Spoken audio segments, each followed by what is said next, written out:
You're an embarrassment, Serena. You always have been. I need someone who actually challenges me, not someone I have to carry." She heard those words through the wall of their bedroom at 11 on a Tuesday night, spoken into a phone he thought she couldn't hear. She didn't move from the hallway. She stood there in her socks on the cold hardwood floor, holding a mug of chamomile tea she'd made for him because he'd mentioned his throat felt dry, and she listened to her husband of 9 years dismantle her in approximately 40 seconds, to a woman whose name she did not yet know. She set the mug down on the hallway table. Very carefully, the way you set something down when your hands are shaking, but you refuse to let them show it. She went to the guest room.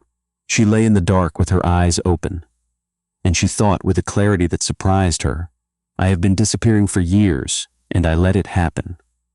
To understand why those words landed the way they did, you need to understand what Serena Voss had given up to be in that hallway. She had been 27 when she met Nathaniel Hargrove at a firm dinner in Chicago. She was 3 years into her architecture career, already leading her first small project, wearing a blue dress she'd bought with her first real paycheck. He was 34, a senior partner at a financial consulting group, the kind of man who walked into a room and rearranged it without trying. He found her in the corner examining the building's original crown molding and said, "You're the only person here actually looking at anything real." She thought that meant he saw her clearly. It meant he recognized she was paying attention. Those are not the same thing, though it took her years to understand the difference. They married 2 years later. The early part was good, or felt good, which sometimes amounts to the same thing for a while. But Nathaniel's career moved fast and required everything, and somewhere in the negotiations of whose ambitions got priority, Serena's lost. It wasn't dramatic. There was no single moment she could point to. It was 1,000 small adjustments. The project she turned down because the timeline conflicted with one of his firm's retreats. The job offer in Seattle she declined because moving didn't work for him. The Saturday mornings in her home studio, she gave up when he started scheduling weekend client brunches that needed her there. Smiling, present, performing the role of the polished wife who made him look grounded, she became a very good supporting character in someone else's story. By the time she heard him on the phone that night, she had not taken on an independent project in 4 years. She freelanced occasionally, small things, residential renovations, a kitchen remodel for a neighbor. Work she did quietly, almost apologetically, in the hours he didn't need her. Her drafting table in the corner of the guest room, the one she was now lying next to in the dark, still had a half-finished concept pinned to it. She hadn't touched it in 2 months. The woman's name, she found out 3 days later, was Petra Lane. She was 29, a junior analyst at a competing firm, the kind of woman Nathaniel had always described as driven, with a particular emphasis that Serena had chosen not to examine too closely. She found out because she finally asked. She sat across from him at their kitchen table on a Friday morning and said, "Tell me her name." He told her. Then he told her it had been 11 months. Then he told her, with the careful, measured delivery of a man who had clearly rehearsed this, that he thought they both knew this hadn't been working for a long time. "You've become comfortable," he said. "You stopped pushing yourself. You stopped being interesting." She looked at him across the table where they had eaten 10,000 meals. She said nothing. She was storing it, filing it somewhere cold and precise inside herself, the way she used to file structural load calculations. Numbers that would matter later. The divorce took 7 months. Nathaniel had a better attorney and moved faster and was motivated in the particular way of someone who wanted to get somewhere new. Serena took the settlement she was given, less than she deserved. She knew, but she was too exhausted to fight longer and too proud to beg. And she took the old drafting table from the guest room, and she took the spider plant on the kitchen windowsill that she had kept alive for 6 years, and she found an apartment in a neighborhood she had always liked, but he'd found too noisy, and she started again. She was 36. She had a drafting table, a spider plant, a daughter named Josie, who was 8 and handled the whole thing with a solemn practicality that broke Serena's heart and made her ferociously proud, and a son named Marcus who was 10 and expressed his feelings exclusively through Lego architecture. building increasingly complex structures in the corner of whatever room he was in. The apartment smelled like fresh paint and someone else's years. The radiator knocked at night. Serena lay awake and made lists. She went back to school. Not formally. She was already licensed, but she enrolled in 2 online courses, urban planning frameworks and parametric design, things she'd been meaning to study for a decade. She did the coursework at midnight, with Josie asleep across the hall and Marcus's lamp glowing under his door until she told him twice to turn it off. She rebuilt her portfolio. She started small, a sustainable community center pitch. She entered into a regional design competition. Without telling anyone, she placed 3rd, which mattered not at all for the prize and enormously for something else. A judge's written comment: restrained elegance with genuine structural intelligence.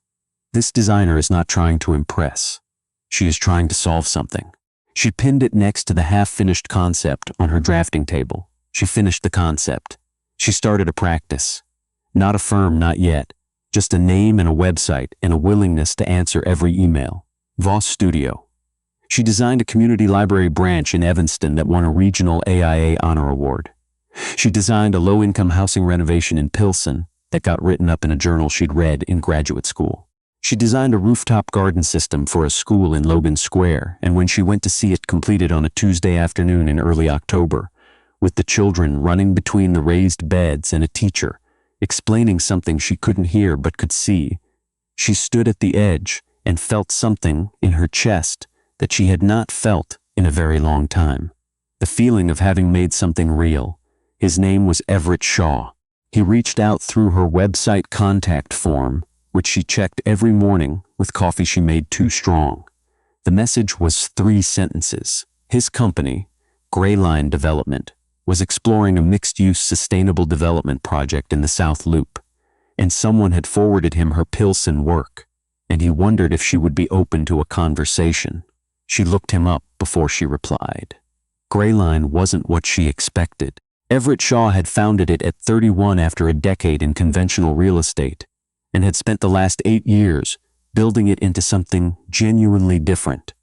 Mid-size, mission-driven, partnered with the city on 3 affordable housing initiatives, known more in urban planning circles than in the flashy development world. His name appeared in a Chicago magazine profile from 2 years ago, in which he said with apparent sincerity that the most important question in any development project was, "Who is this actually for?" She replied, "I'd be open to a conversation." She had expected the particular energy that men with resources tend to carry. That lean-back ease, the sense that the world will wait for them. The assumption that attention is their natural due. Nathaniel had that energy. It was, she had once found, attractive. She now understood it to be simply expensive to be around. Everett didn't have it. He was on time to their first meeting, at a coffee place she'd chosen. He brought drawings, not his, hers, printed from her website, annotated in the margins with questions that told her immediately he had actually studied them. He asked those questions. He listened to her answers in a way that meant he was thinking, not just waiting for his turn. 40 minutes in, he said, "Your Pilsen renovation uses the original brick as a load-bearing narrative. You kept the evidence of what the building was, instead of erasing it. That's a philosophical choice, not just a design one." She looked at him. "Most developers would have asked me to erase it," she said. "Most developers are wrong about a lot of things," he said simply, and looked back down at the drawings. They worked together for 4 months before anything shifted, or rather, before Serena allowed herself to notice that something had been shifting for quite some time. He called on Tuesday afternoons.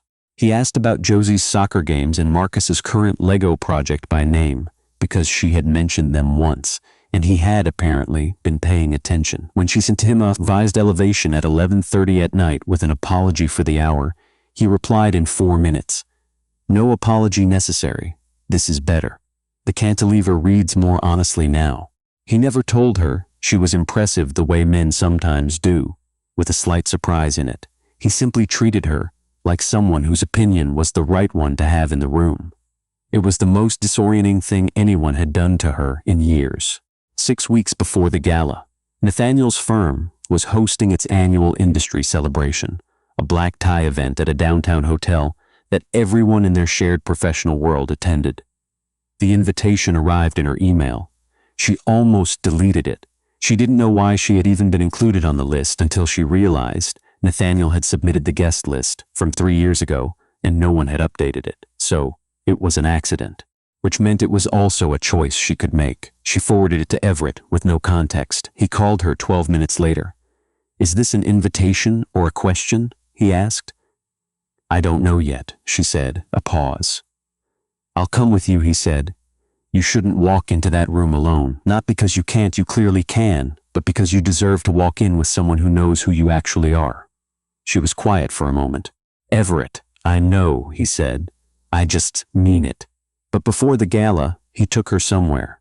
It was a Saturday morning, and he picked her up without explaining where they were going, which she permitted only because she had learned his version of surprises was never careless. He drove her to the South Loop development site, the one they'd been designing together for 4 months. Except when she got out of the car, she realized it wasn't a site visit. A group of residents from the neighborhood had gathered. Families, a woman in her 70s who had lived on the block for 40 years. Parents with children who attended the elementary school that bordered the property. Someone had set up folding tables with coffee and pastries. They had asked to meet the architect. They wanted to know who was designing this, Everett said quietly, beside her. "I told them. They asked if they could meet you." What next undid something in Serena that she had in her 70s, took both her hands and tight. The woman in her 70s took both her hands and said, "Didn't ask us a single question. You sent a survey. You came to the community meeting in February when it was raining. You changed the entrance placement because one of us mentioned the sight lines." She hadn't thought anyone had noticed that. She had just thought it was the right thing to do. On the drive back, she was quiet for a long time. The city moved past the window. She held her coffee cup in both hands. "Why did you do that?" she asked. He kept his eyes on the road. "Because you needed to see what you've built before you walked into a room full of people who spent years measuring you against the wrong things." She looked at the side of his face. He glanced over, briefly. "Just drive, I know." "You don't know. I think I do." She looked back at the window. Her heart was doing something she didn't have language for yet. Something that had been accumulating for 4 months of Tuesday phone calls and margin annotations, and a man who remembered her children's names. The morning of the got up at 5:45. Josie slept over at a friend's house. Marcus was with Nathaniel for the weekend, which was its own category of feeling she had learned to set down and pick up cleanly without letting it spill. She stood at her drafting table for a while, just looking at the South Loop plans, the cantilever, the brick, the entrance placement no one thought anyone had noticed. The dress was deep emerald, matte silk, long and simple, the kind of dress that doesn't ask for attention, but tends to receive it anyway. She had bought it 6 weeks ago and told herself it was for no particular reason. She had not convinced herself. Her grandmother's watch, the one with the small face and the worn gold band, the one Nathaniel had once called dated, when she wore it to a firm dinner, went on her left wrist. She clasped it. She looked at herself in the mirror. The woman looking back was not trying to prove anything. That was, she understood now, the point. Everett arrived at 7.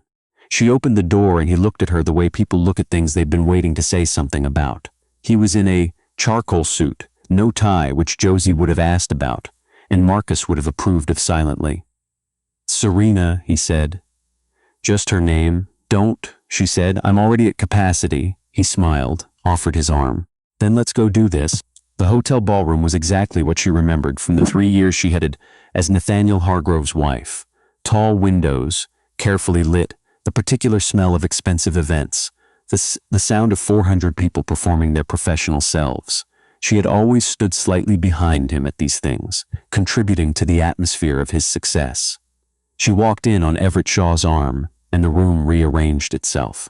Not dramatically, not all at once, but she felt it the way you feel a current shift, turned heads, the particular social electricity of a room full of people recognizing something unexpected. She saw Nathaniel before he saw her.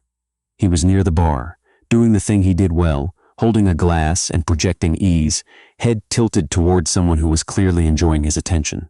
He looked prosperous and confident, and she noticed with a detachment that surprised her, somehow smaller than she remembered. Petra Lane was beside him in ivory. She was objectively beautiful. She was also, Serena would realize later, slightly too watchful, the eyes of someone who was always calculating the room, measuring whether she was winning. Nathaniel noticed the shift the way he always noticed things. Too late. And then, all at once. He turned toward the entrance. He found her.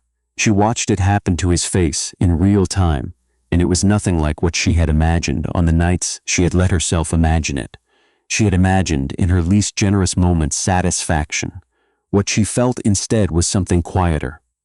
The feeling of having outgrown a room you used to be afraid of. He stared.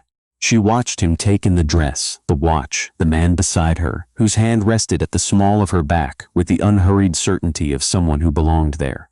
She watched him take in Everett Shaw, whose name, she would later hear from someone nearby, move through the room in a low murmur. Is that Everett Shaw? He never comes to these things. He's never brought anyone. Who is she? Voss Studio? She did the Pilsen renovation. She's doing the South Loop project. Did you see the AIA piece? Nathaniel's glass lowered slowly. She didn't cross the room to him. She didn't need to. She spoke to the people she wanted to speak to, laughed at things that were genuinely funny, stood in conversations that interested her. Everett stayed close without hovering, which was its own form of intelligence. At some point in the evening, Nathaniel was beside her. She didn't know how it happened. The room had shifted and suddenly he was there, without Petra, holding his drink too tightly. Serena, he said. Nathaniel, she said. You look. He stopped, started again. The South Loop project. I've been hearing about it. Yes, she said. I didn't know you were working with Gray Line. There's quite a lot you didn't know, she said pleasantly, and it landed exactly as she intended, without cruelty, but without softness either. The register of a woman who has completed her grief and arrived somewhere beyond it. He opened his mouth, closed it. His jaw moved in the particular way of a man who had arrived at an argument he had already lost and was only now realizing it. I made mistakes, he said quietly. Yes, she agreed. You did. She held his gaze for exactly long enough.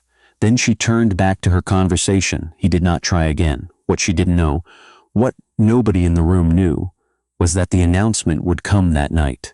Midway through the evening, near the section of the program where the firm normally celebrated its annual achievements, a different kind of announcement came from the front of the room.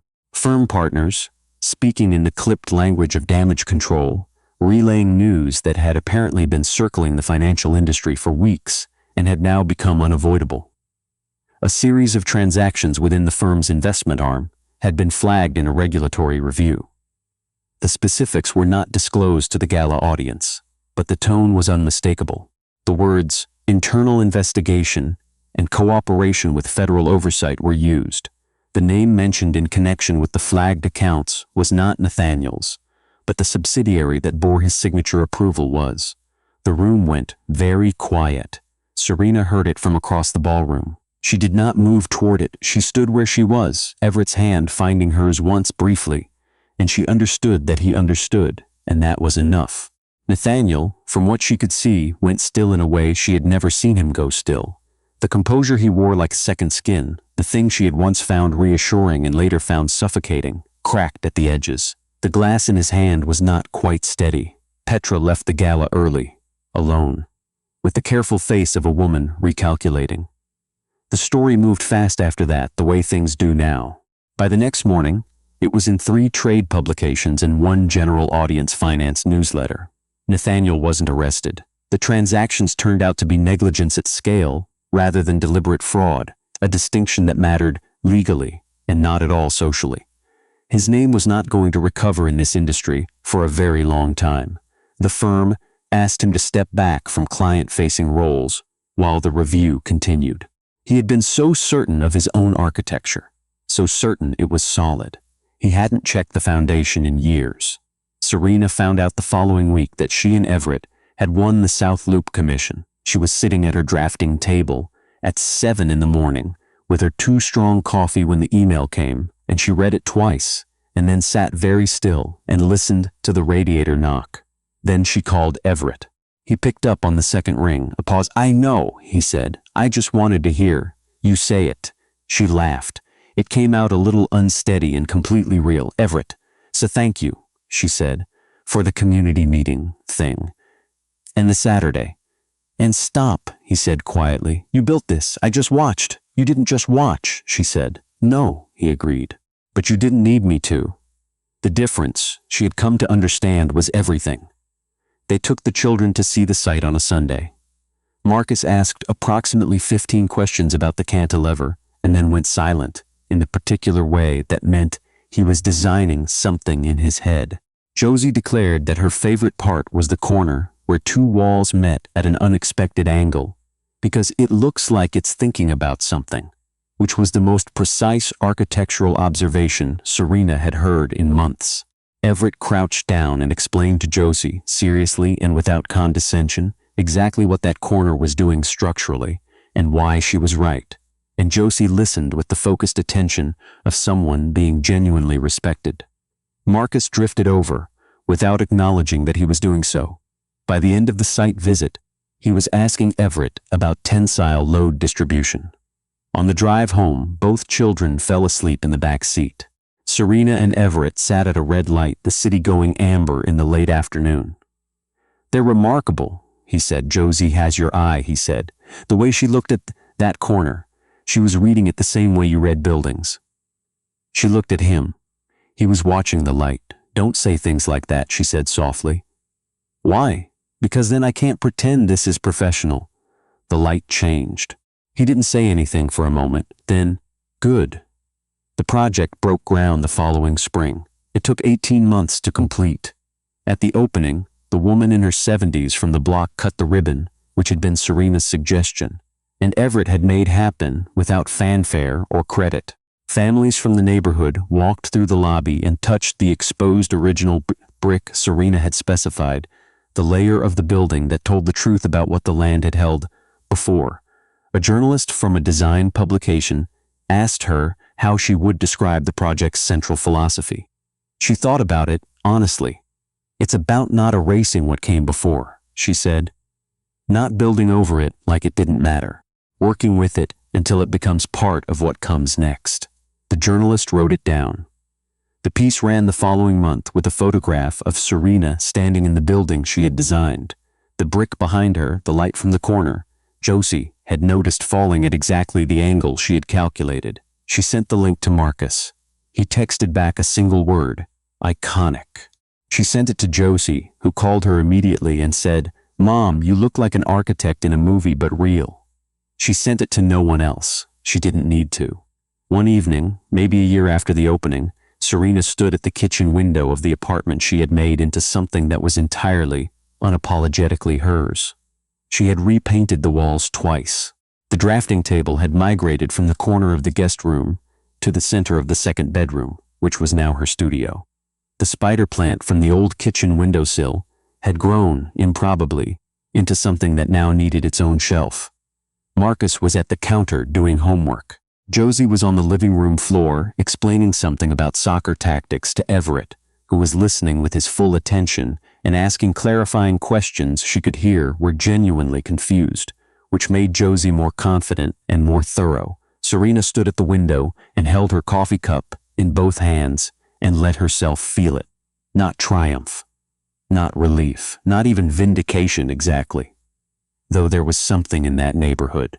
It was simpler than all of those. It was the feeling of a woman who had been slowly erased over 9 years, standing in a room she had painted herself, listening to her children's voices that existed because she had gotten up every morning and chosen to rebuild, and knowing, not hoping, not working toward, but simply knowing that she was exactly where she was supposed to be. Everett came to stand beside her. He didn't say anything.